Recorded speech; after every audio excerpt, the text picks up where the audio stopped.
Hi, I'm Hal Varian. I'm the Chief Economist here at Google. Google uses an auction system to rank the ads that appear in the search results page and to determine the cost for each ad click. In this talk, I'll take you through a general overview of how the ad auction works. First and foremost, Google users want ads they see to be relevant. They don't want to be bothered with ads that aren't closely related to what they're searching for. And advertisers want to show relevant ads so users will actually click on them. Meantime, Google wants to provide a good experience for users and a good value to advertisers so they come back and use their services again in the future. Now, I'd like to walk you through what a traditional auction looks like. Say we have 4 advertisers competing for space on the search results page, and each has indicated a different amount they're willing to pay for a user to click their ad and visit their website. $4, $3, $2, and $1. I'll refer to these amounts as the bids. Now, in a traditional auction, ad positions will be determined exclusively by bids. The highest bidder would get the first position, second highest bidder the second position, and so on. Google uses a variation of what's called a second price auction. And in a second price auction, the buyer doesn't have to pay their full bid.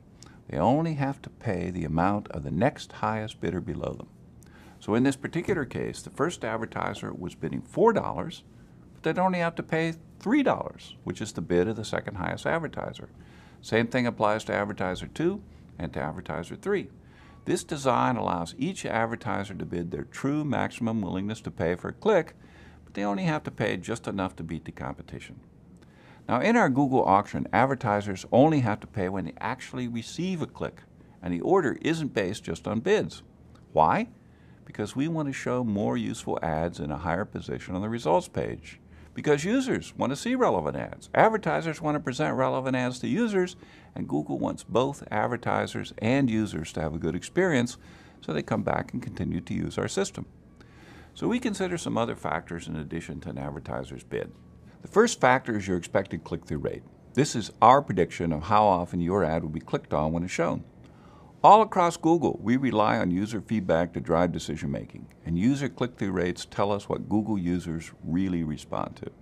By allowing users to vote with their clicks, we have millions of people who are helping us to decide which ads are best for each search query. The next factor is your ad's landing page experience. An ad is only useful to a user if the landing page it leads to helps them find what they're looking for. A highly relevant landing page yields a higher score. What does a high-quality landing page look like? Well, it should have relevant and original content that helps a user complete their task. It should be easily navigable and be transparent about the nature of your business, how your site interacts with a visitor's computer, and how you intend to use a visitor's personal information.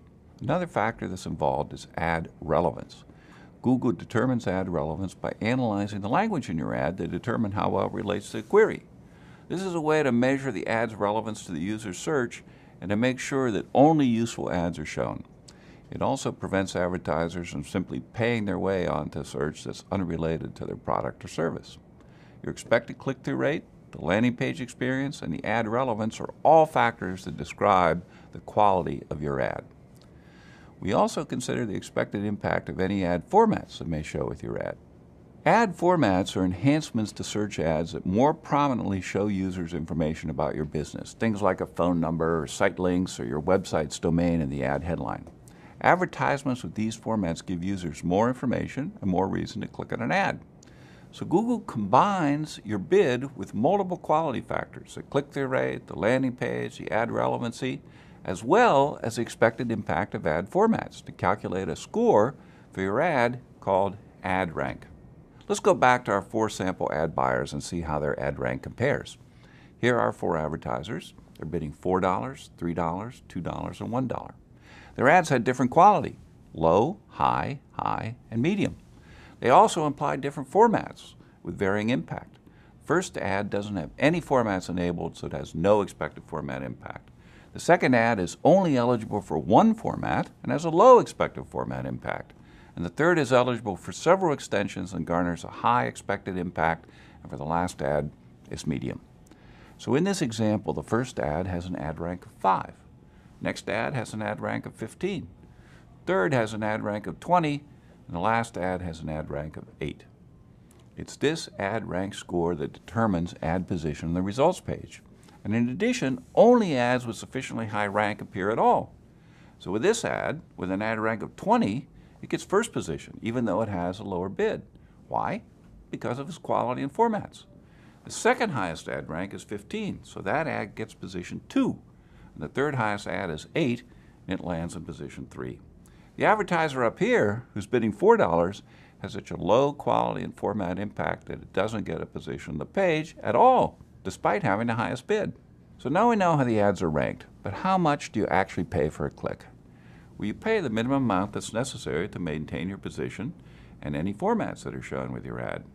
So let's get back to our ad rank table and talk about the advertiser in position 1. He's competing with the advertiser in position 2. So the amount he has to pay is going to be just enough to beat the ad rank of the advertiser in position 2. For example, although he bid $2, he could have bid as low as, say, $1.73, and he would still have outranked the advertiser immediately below him. So that's what he'll pay for a click, $1.73.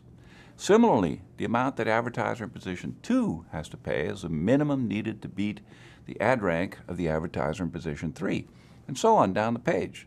So in this example, the top-ranked advertiser winds up paying less than what he was actually willing to pay for a click. And it's the same for the other advertisers as well. All right, let's talk about how advertisers can influence their cost per click and ranking in the auction. By improving your quality or adding ad formats, you can potentially improve your ad position. You could also end up paying a lower cost per click. So let's take a look at the advertiser in position 2.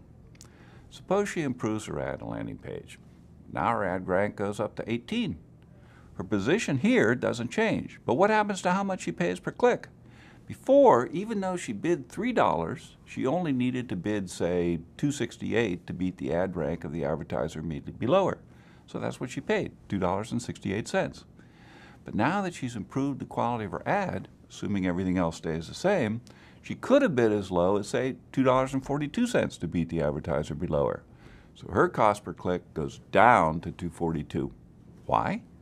Because the price an advertiser pays is partially based on her ad quality. Now imagine this advertiser wants to move to a higher position. So she increases her bid to $3.50.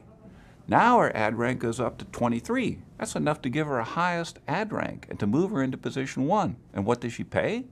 The amount that would be just enough to beat the ad rank of 20 below her. Assuming everything else stays the same, that might be, say, $3.38 in this particular case. So to wrap up, why do we handle ad ranking and pricing this way? Like I said at the beginning, it all goes back to the ecosystem Google, our users, and our advertisers all live in. When users see better ads, they're happier, and they're more likely to actually click on those ads, and that makes advertisers happier, which makes Google happy, because with happy users and happy advertisers, we get more people using our system. If you have more questions or want more information, please visit adwords.google.com/support. And thanks for your attention.